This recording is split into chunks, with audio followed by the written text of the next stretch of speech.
Hello there and welcome. I'm Coach Gary, president and founder of BusinessCoach.com. Today I'm going to share some insider strategies and secrets so that you can do business the easy way and the profitable way. But what I'm also ask you to do is to listen, learn, and execute. If you do that, I guarantee you're going to get results. So remember to stay all the way to the end of the video because we're going to offer you a free gift when we get to the end.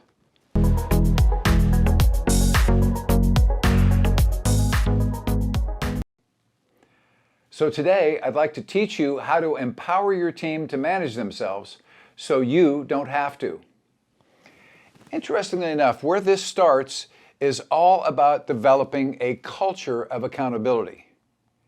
A culture of accountability. Now, what we're talking about here is developing an environment, a culture, a place where people love to come to work because they love to be held accountable. Sounds foreign, doesn't it? But really it's not. Bear with me and let's go through our lesson. It all starts with a vision, a mission, and a set of core values. Now what I'm talking about here is not a piece of paper, not a mission statement, a vision statement, and a set of core values, which we like to call company commitments, and sort of bring the word commitment into the workplace. I'm not talking about a piece of paper, I'm talking about actually what is the vision for your business? Can you actually articulate to the people that you work with, all of the people that you work with, what the vision for the future is? What does the next 6 months, 1 year, and 2 and 3 years look like from your point of view as the leader? And if you don't know, how would you expect them to know or understand or be able to follow the vision and look into the future of where you want your organization to go? So we come up with a vision statement and back that up with another statement called a mission statement. That's the mission that you're on the way to fulfilling your vision. So let me back up. We have a vision statement, and now we're creating a mission statement that talks more specifically to your employees and to your customers as to what the mission of your organization actually stands for. And then we back that up with a third document, which is called the core values or your company commitments. We, again, like to use the word company commitments because it articulates and it defines what are people in your organization actually committed to. So when you combine these three tools and put them together, you now have a definition of what your culture is and should look like. Let me be a little bit more specific. If you define the character of your organization and you define what you stand for, like one of my clients said that they're committed to being a sales-driven organization. Another client said, we're committed to operating our business as a family-owned and operated environment.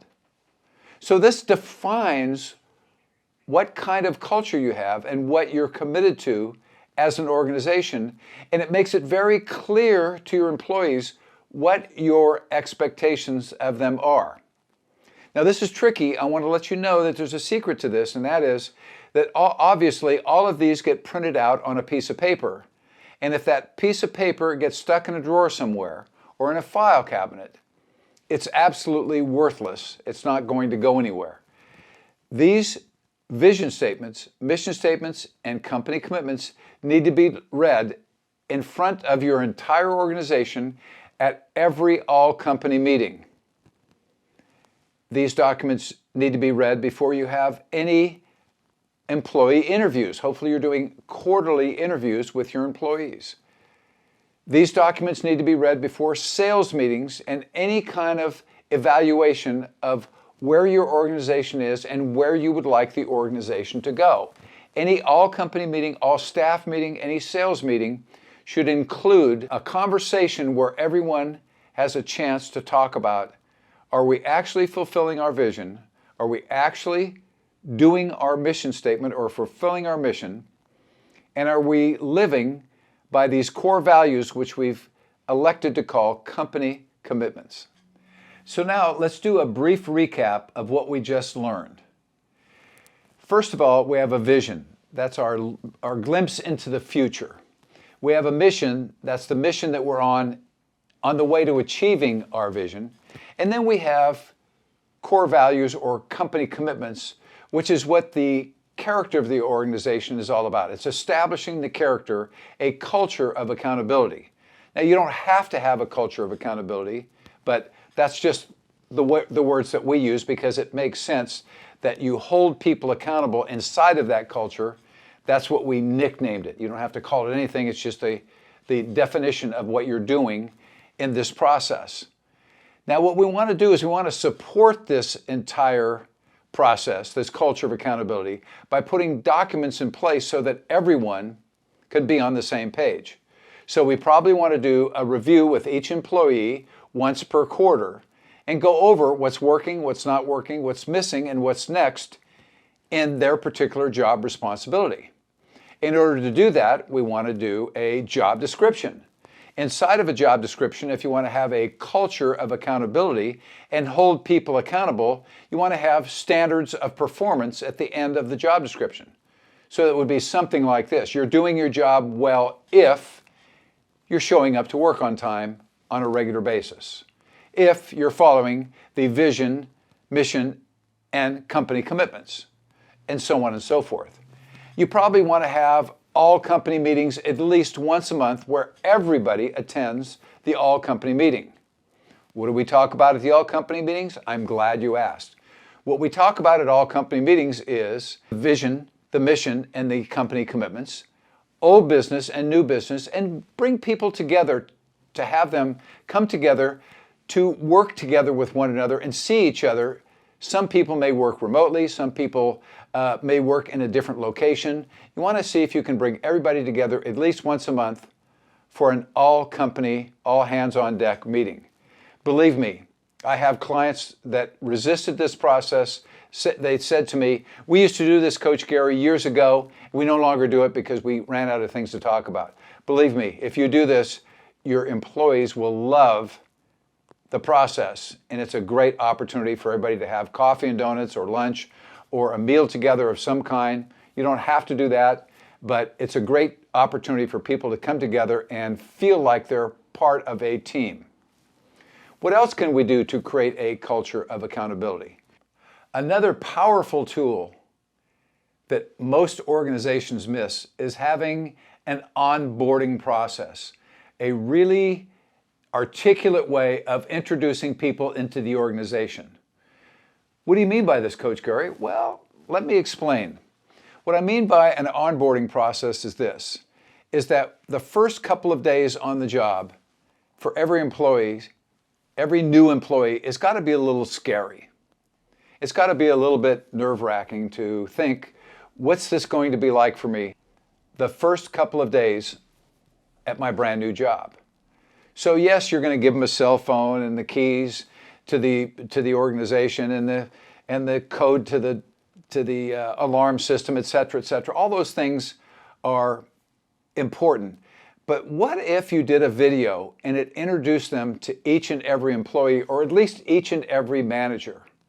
What if the video included your vision statement, your mission statement, and your company commitments, and the leader addressing those documents and getting into details to why you came up with a vision statement, a mission statement, and a set of core values, company commitments? What if there were details about the organization that they might not get unless they went through an onboarding process? So it's not just the paperwork and the signatures and the keys to the front door. It's not just those things. It's a very welcoming video to make them feel comfortable going to work for your organization. And then what if we added one more little piece to this that made it special? What if at the end of the day, they were given a gift certificate or a gift basket? Take this gift certificate home, talk about what happened the first day at your brand new job, and the gift certificate is to a local restaurant. Take your spouse out to dinner and tell them about your first day, what happened. Now, is that far different than other organizations are doing? Shake your head and say yes, because it is. Organizations don't do this because they don't know how to do this. They don't have the time, or they don't want to put the energy into doing these kinds of things. But I'm here to promise you that if you do these things, if you implement what I'm talking to you about, your business is going to grow so fast, and it's going to be so easy for you to trust the people that you have in your organization, that you're going to be surprised at how effective, not efficient, how effective these tools have your organization. And that brings me to my final point, and that is this, is that if you learn how to delegate to your employees, if you learn the proper way to delegate to your employees, and don't worry about whether they make a mistake the first couple of times that you delegate to them, give them some rope to learn and grow and earn your trust, then you're going to be working less hours and making more money. Isn't that what business is all about? Earning more money and working less hours in the process. And that's what we teach here at businesscoach.com. If you like what you heard today, don't forget to subscribe to our channel and click on the like button.